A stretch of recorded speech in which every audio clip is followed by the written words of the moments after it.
मेरे प्यारे देशवासियों, नमस्कार। मन की बात का ये 91वां एपिसोड है। हम लोगों ने पहले इतनी सारी बातें की है, अलग-अलग विषयों पर अपनी बात साझा की है, लेकिन इस बार मन की बात बहुत खास है। इसका कारण है इस बार का स्वतंत्रता दिवस, जब भारत अपनी आजादी के 75 वर्ष पूरे करेगा। हम सभी बहुत अद्भुत और ऐतिहासिक पल के गवाह बनने जा रहे हैं। ईश्वर ने ये हमें बहुत बड़ा सौभाग्य दिया है।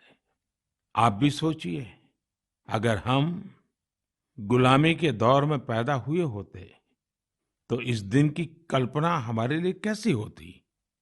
गुलामी से मुक्ति की वो तड़प, पराधीनता की बेड़ियों से आजादी की वो बेचैनी कितनी बड़ी रही होगी। वो दिन जब हम हर दिन लाखों लाख देशवासियों को आजादी के लिए लड़ते, जूझते, बलिदान देते देख रहे होते। जब हम हर सुबह इस सपने के साथ जग रहे होते कि मेरा हिंदुस्तान कब आजाद होगा। और हो सकता है हमारे जीवन में वो भी दिन आता जब वंदे मातरम और भारत माँ की जय बोलते हुए हम आने वाली पीढ़ियों के लिए अपना जीवन समर्पित कर देते, जवानी खपा देते। साथियों, 31 जुलाई यानी आज ही के दिन हम सभी देशवासी शहीद उधम सिंह जी की शहादत को नमन करते हैं। मैं से अन्य सभी महान क्रांतिकारियों को अपनी विनम्र श्रद्धांजलि अर्पित करता हूं, जिन्होंने देश के लिए अपना सर्वस्व न्योछावर कर दिया। साथियों, मुझे ये देखकर बहुत खुशी होती है कि आजादी का अमृत महोत्सव एक जन आंदोलन का रूप ले रहा है। सभी क्षेत्रों और समाज के हर वर्ग के लोग इससे जुड़े अलग-अलग कार्यक्रमों में हिस्सा ले रहे हैं। ऐसे ही एक कार्यक्रम इस महीने की शुरुआत में मेघालय में हुआ। मेघालय के बहादुर योद्धा यू टिरोत सिंह जी की पुण्यतिथि पर लोगों ने उन्हें याद किया। टिरोत सिंह जी ने खासी हिल्स पर नियंत्रण करने और वहां की संस्कृति पर प्रहार करने की अंग्रेजों की साजिश का जमकर विरोध किया था। इस कार्यक्रम में बहुत सारे कलाकारों ने सुंदर प्रस्तुतियां दी, इतिहास को जिंदा कर दिया। इसमें एक कार्निवल का आयोजन भी किया गया, जिसमें मेघालय की महान संस्कृति को बड़े ही खूबसूरत तरीके से दर्शाया गया। अब से कुछ हफ्ते पहले कर्नाटका में अमृता भारती कन्नडार्थी नाम का एक अनूठा अभियान भी चलाया गया। इसमें राज्य की 75 जगहों पर आजादी के अमृत महोत्सव से जुड़े बड़े भव्य कार्यक्रम आयोजित किए गए। इनमें कर्नाटका के महान स्वतंत्रता सेनानियों को याद करने के साथ ही स्थानीय साहित्यिक उपलब्धियों को भी सामने लाने की कोशिश की गई। साथियों, इसी जुलाई में एक बहुत ही रोचक प्रयास हुआ है, जिसका नाम है आजादी की रेलगाड़ी और रेलवे स्टेशन। इस प्रयास का लक्ष्य है कि लोग आजादी की लड़ाई में भारतीय रेल की भूमिका को जानें। देश में अनेक ऐसे रेलवे स्टेशन हैं जो स्वतंत्रता आंदोलन के इतिहास से जुड़े हैं। आप भी इन रेलवे स्टेशनों के बारे में जानकर हैरान होंगे। झारखंड के गोमो जंक्शन को अब आधिकारिक रूप से नेताजी सुभाष चंद्र बोस जंक्शन गोमो के नाम से जाना जाता है। जानते हैं क्यों? दरअसल इसी स्टेशन पर कालका मेल में सवार होकर नेताजी सुभाष ब्रिटिश अफसरों को चकमा देने में सफल रहे थे। आप सभी ने लखनऊ के पास काकोरी रेलवे स्टेशन का नाम भी जरूर सुना होगा। इस स्टेशन के साथ राम प्रसाद बिस्मिल और अशफाक उल्लाह खान जैसे जाबाजों का नाम जुड़ा है। यहाँ ट्रेन से जा रहे अंग्रेजों के खजाने को लूटकर वीर क्रांतिकारियों ने अंग्रेजों को अपनी ताकत का परिचय करा दिया था। आप जब कभी तमिलनाडु के लोगों से बात करेंगे तो आपको थुथुकुडी जिले के वांची मणियाच्ची जंक्शन के बारे में जानने को मिलेगा। ये स्टेशन तमिल स्वतंत्रता सेनानी वांची नाथन जी के नाम पर है। ये वही स्थान है जहां 25 साल के युवा वांची ने ब्रिटिश कलेक्टर को उसके किए की सजा दी थी। साथियों, ये लिस्ट काफी लंबी है। देश भर के 24 राज्यों में फैले ऐसे 75 रेलवे स्टेशनों की पहचान की गई है। इन 75 स्टेशन को बहुत ही खूबसूरती से सजाया जा रहा है। इनमें कई तरह के कार्यक्रमों का भी आयोजन हो रहा है।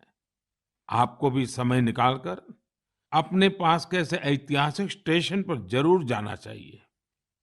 आपको स्वतंत्रता आंदोलन के ऐसे इतिहास के बारे में विस्तार से पता चलेगा जिनसे आप अनजान रहे हैं। मैं आसपास के स्कूल के विद्यार्थियों से आग्रह करूंगा, टीचर से आग्रह करूंगा कि अपने स्कूल के छोटे छोटे बच्चों को लेकर के जरूर स्टेशन पे जाएं और पूरा घटनाक्रम उन बच्चों को सुनाएं, समझाएं। मेरे प्यारे देशवासियों, आजादी के अमृत महोत्सव के तहत 13 से 15 अगस्त तक एक स्पेशल मूवमेंट हर घर तिरंगा, हर घर तिरंगा का आयोजन किया जा रहा है। इस मूवमेंट का हिस्सा बनकर 13 से 15 अगस्त तक आप अपने घर पर तिरंगा जरूर फहराएं या उसे अपने घर पर लगाएं।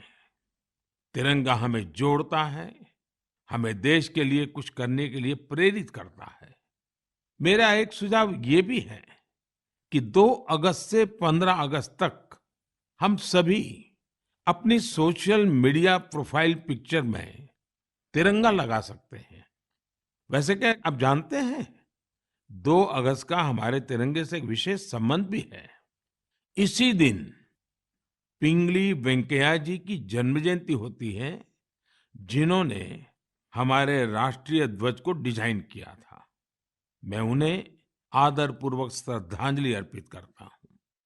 अपने राष्ट्रीय ध्वज के बारे में बात करते हुए मैं महान क्रांतिकारी मैडम कामा को भी याद करूंगा। तिरंगे को आकार देने में उनकी भूमिका बेहद महत्वपूर्ण रही है। साथियों, आजादी के अमृत महोत्सव में हो रहे इन सारे आयोजनों का सबसे बड़ा संदेश यही है कि हम सभी देशवासी अपने कर्तव्य का पूरी निष्ठा से पालन करें। तभी हम उन अनगिनत स्वतंत्रता सेनानियों का सपना पूरा कर पाएंगे, उनके सपनों का भारत बना पाएंगे। इसलिए हमारे अगले 25 साल का यह अमृतकाल हर देशवासी के लिए कर्तव्य काल की तरह है।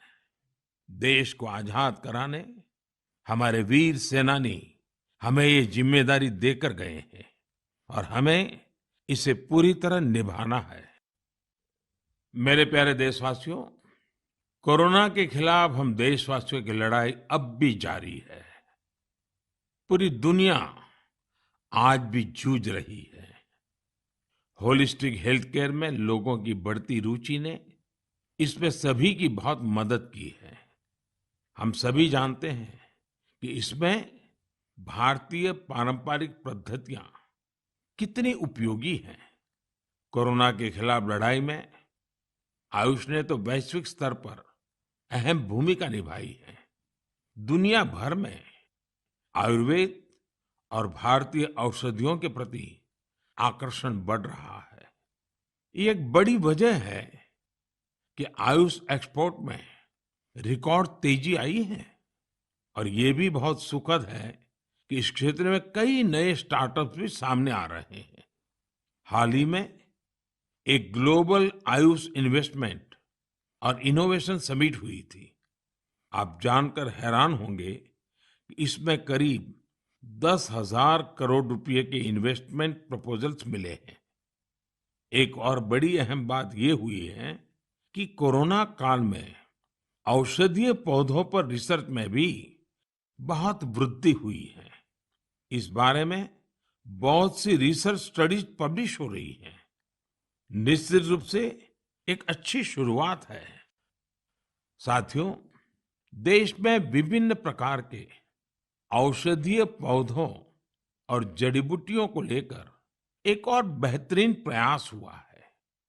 अभी-अभी जुलाई महीने में इंडियन वर्चुअल हर्बेरियम को लॉन्च किया गया।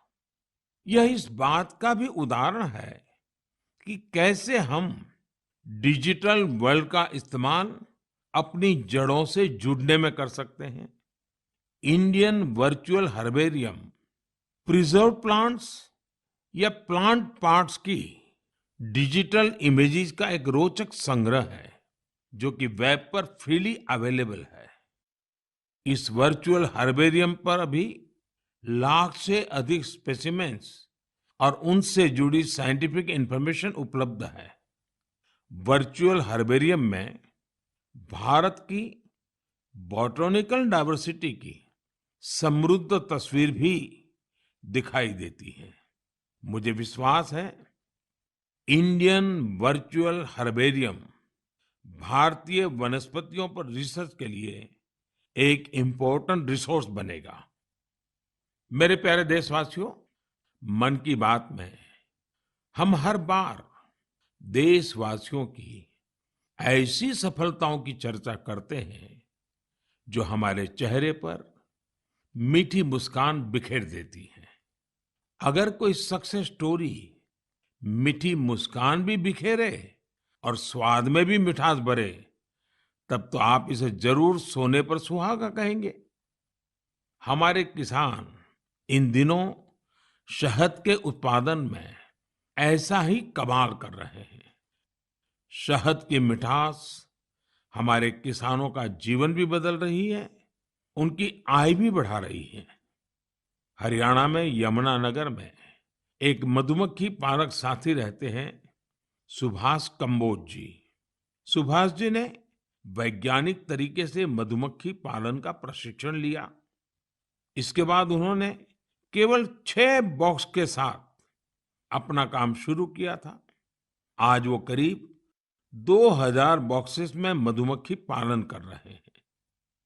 उनका शहद कई राज्यों में सप्लाई होता है। जम्मू के पल्ली गांव में विनोद कुमार जी भी 1500 से ज्यादा कॉलोनियों में मधुमक्खी पालन कर रहे हैं। उन्होंने पिछले साल रानी मक्खी पालन का प्रशिक्षण लिया है। इस काम से वो सालाना 15 से 20 लाख रुपए कमा रहे हैं। कर्नाटका के एक और किसान है मधुकेश्वर हेगड़े जी। मधुकेश्वर जी ने बताया कि उन्होंने भारत सरकार से 50 मधुमक्खी कॉलोनियों के लिए सब्सिडी ली थी। आज उनके पास 800 से ज्यादा कॉलोनियां हैं और वो कई टन शहद बेचते हैं। उन्होंने अपने काम में इनोवेशन किया और वो जामुन शहद, तुलसी शहद, आंवला शहद जैसे वानस्पतिक शहद भी बना रहे हैं। मधुकेश्वर जी, मधु उत्पादन में आपके इनोवेशन और सफलता आपके नाम को भी सार्थक करती है।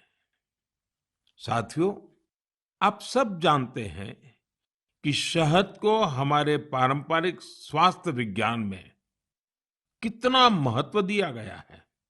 आयुर्वेद ग्रंथों में तो शहद को अमृत बताया गया है। शहद न केवल हमें स्वाद देता है, बल्कि आरोग्य भी देता है। शहद उत्पादन में आज इतनी अधिक संभावनाएं हैं कि प्रोफेशनल पढ़ाई करने वाले युवा भी इसे अपना स्वरोजगार बना रहे हैं। ऐसे ही एक युवा है यूपी में गोरखपुर के निमित सिंह। निमित जी ने बीटेक किया है। उनके पिता भी डॉक्टर हैं, लेकिन पढ़ाई के बाद नौकरी की जगह निमित जी ने स्वरोजगार का फैसला लिया। उन्होंने शहद उत्पादन का काम शुरू किया। क्वालिटी चेक के लिए लखनऊ में अपनी एक लैब भी बनवाई। निमित जी अब शहद और बी वैक्स से अच्छी कमाई कर रहे हैं और अलग-अलग राज्यों में जाकर किसानों को प्रशिक्षित भी कर रहे हैं। ऐसे युवाओं की मेहनत से ही आज देश इतना बड़ा शहद उत्पादक बन रहा है। आपको जानकर खुशी होगी कि देश से शहद का निर्यात भी बढ़ गया है। देश ने national bee keeping and honey mission जैसे अभियान चलाए। किसानों ने पूरा परिश्रम किया और हमारे शहद की मिठास दुनिया तक पहुंचने लगी। अभी इस क्षेत्र में और भी बड़ी संभावनाएं मौजूद है। मैं चाहूंगा कि हमारे युवा इन अवसरों से जुड़कर उनका लाभ लें और नई संभावनाओं को साकार करें। मेरे प्यारे देशवासियों, मुझे हिमाचल प्रदेश से मन की बात के एक श्रोता श्रीमान आशीष बहल जी का एक पत्र मिला है। उन्होंने अपने पत्र में चंबा के मिंजर मेले का जिक्र किया है। दरअसल मिंजर मक्के के फूलों को कहते हैं। जब मक्के में मिंजर आते हैं तो मिंजर मेला भी मनाया जाता है और इस मेले में देश भर के पर्यटक दूर दूर से हिस्सा लेने के लिए आते हैं।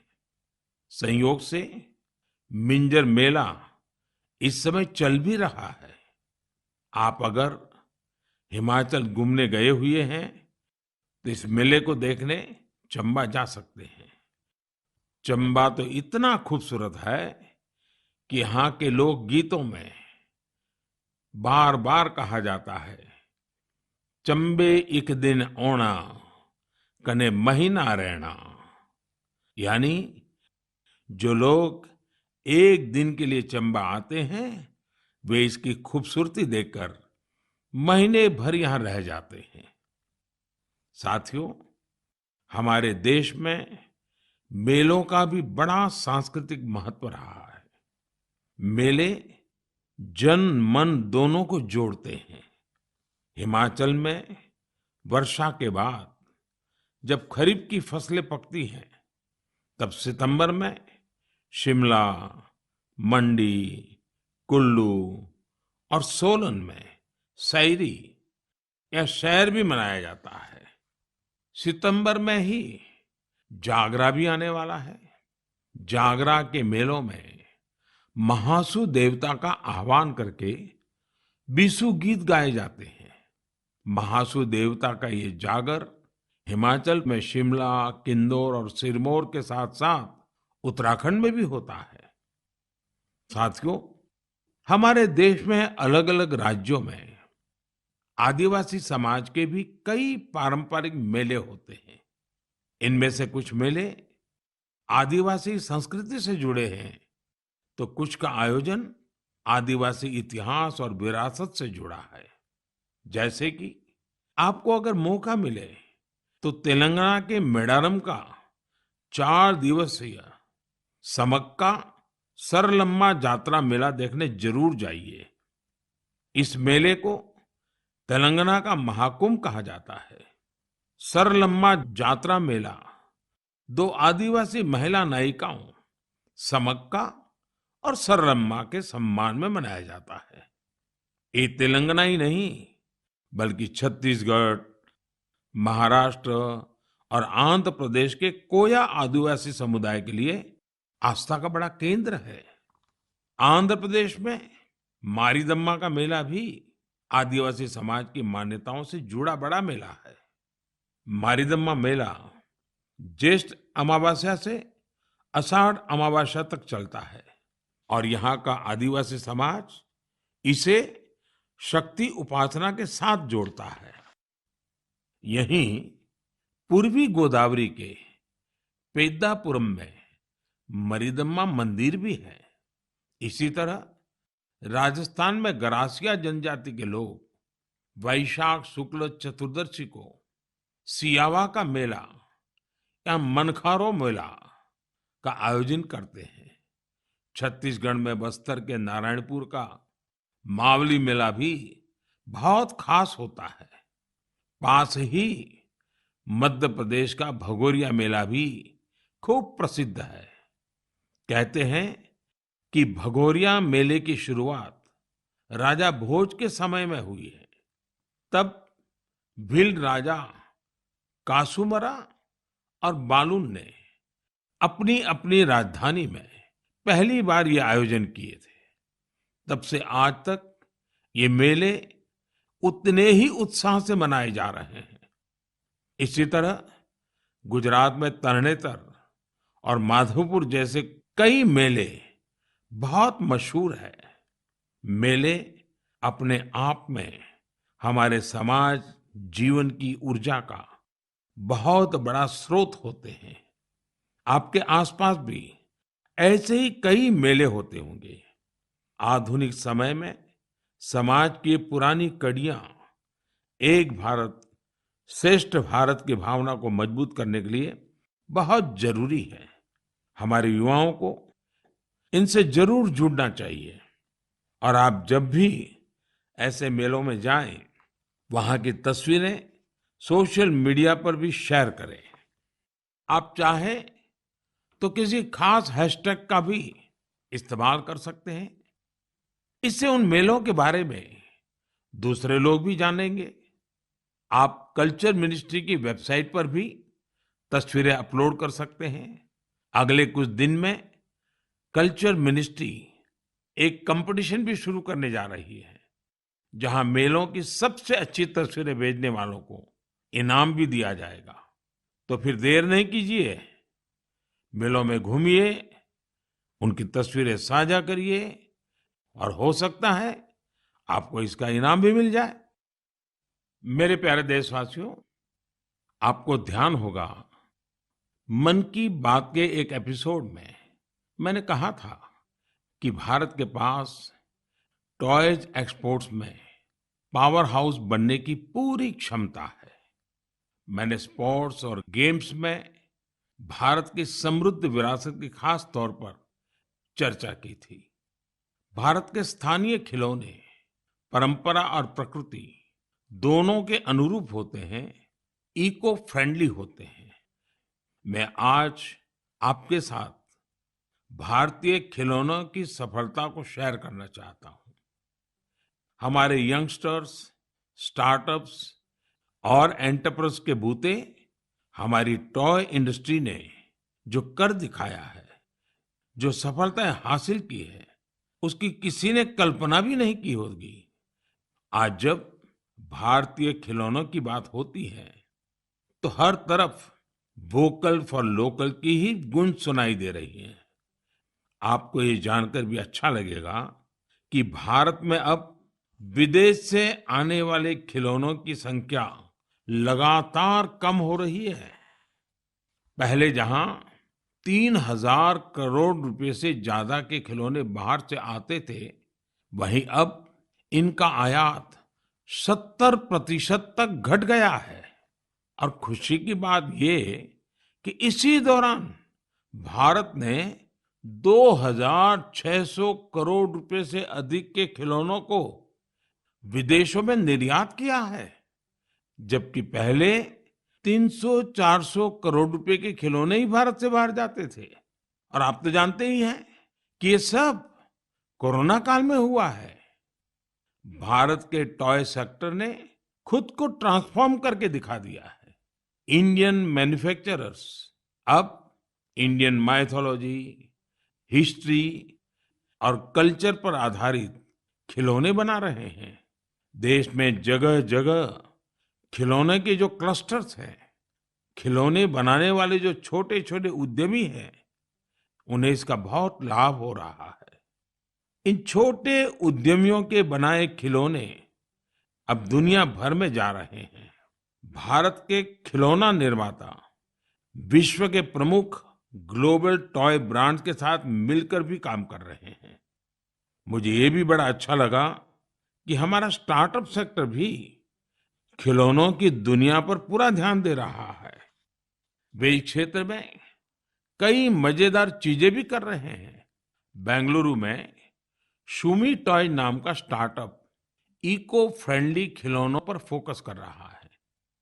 गुजरात में आर्किड जू company AR based flash cards और एआर बेस्ड स्टोरी बुक्स बना रही है। पुणे की कंपनी फनवेंशन लर्निंग खिलौने और एक्टिविटी पजल्स के जरिए साइंस, टेक्नोलॉजी और मैथ्स में बच्चों की दिलचस्पी बढ़ाने में जुटी है। मैं खिलौनों की दुनिया में शानदार काम कर रहे ऐसे सभी मैन्युफैक्चरर्स को, स्टार्टअप्स को बहुत बहुत बधाई देता हूं। आइए हम सब मिलकर भारतीय खिलौनों को दुनिया भर में और अधिक लोकप्रिय बनाएं। इसके साथ ही मैं अभिभावकों से भी आग्रह करना चाहूंगा कि वे अधिक से अधिक भारतीय खिलौने, पजल्स और गेम्स खरीदें। साथियों, क्लासरूम हो या खेल का मैदान, आज हमारे युवा हर क्षेत्र में देश को गौरवान्वित कर रहे हैं। इसी महीने पीवी सिंधु ने सिंगापुर ओपन का अपना पहला खिताब जीता है। नीरज चोपड़ा ने भी अपने बेहतरीन प्रदर्शन को जारी रखते हुए वर्ल्ड एथलेटिक चैंपियनशिप में देश के लिए सिल्वर मेडल जीता है। आयरलैंड पैरा बैडमिंटन इंटरनेशनल में भी हमारे खिलाड़ियों ने 11 पदक जीतकर देश का मान बढ़ाया है। रोम में हुए वर्ल्ड कैडेट रेसलिंग चैंपियनशिप में भी भारतीय खिलाड़ियों ने बेहतरीन प्रदर्शन किया। हमारे एथलीट सूरज ने तो ग्रेको रोमन इवेंट में कमाल ही कर दिया। उन्होंने 32 साल के लंबे अंतराल के बाद इस इवेंट में रेसलिंग का गोल्ड मेडल जीता है। खिलाड़ियों के लिए तो यह पूरा महीना ही एक्शन से भरपूर रहा है। चेन्नई में 44वें चेस ओलंपियाड की मेजबानी करना भी भारत के लिए बड़े ही सम्मान की बात है। 28 जुलाई को ही इस टूर्नामेंट का शुभारंभ हुआ है और मुझे इसकी ओपनिंग सेरेमनी में शामिल होने का सौभाग्य मिला। उसी दिन यूके में कॉमनवेल्थ गेम्स की भी शुरुआत हुई। युवा जोश से भरा भारतीय दल वहां देश को रिप्रेजेंट कर रहा है। मैं सभी खिलाड़ियों और एथलीट्स को देशवासियों की ओर से शुभकामनाएं देता हूं। मुझे इस बात की भी खुशी है कि Bharat FIFA under 17 women's world cup उसकी भी मेजबानी करने जा रहा है। यह टूर्नामेंट अक्टूबर के आसपास होगा, जो खेलों के प्रति देश की बेटियों का उत्साह बढ़ाएगा। साथियों, कुछ दिन पहले ही देश भर में 10वीं और 12वीं कक्षा के परिणाम भी घोषित हुए हैं। मैं उन सभी स्टूडेंट्स को बधाई देता हूं जिन्होंने अपने कठिन परिश्रम और लगन से सफलता अर्जित की है। महामारी के चलते पिछले 2 साल बेहद चुनौतीपूर्ण रहे हैं।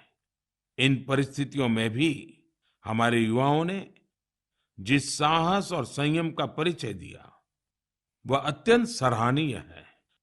मैं सभी के सुनहरे भविष्य की कामना करता हूं। मेरे प्यारे देशवासियों, आज हमने आजादी के 75 साल पर देश की यात्रा के साथ अपनी चर्चा शुरू की थी। अगली बार जब हम मिलेंगे तब हमारे अगले 25 साल की यात्रा भी शुरू हो चुकी होगी।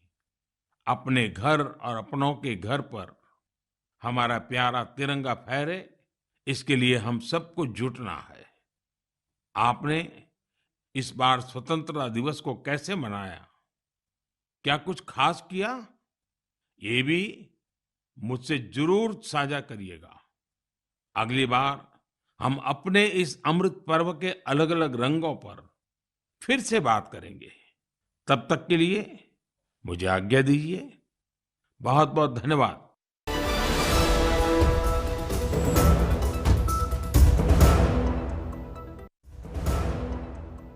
पहलवान जैसी ताकत, साइंटिस्ट जैसा तेज दिमाग,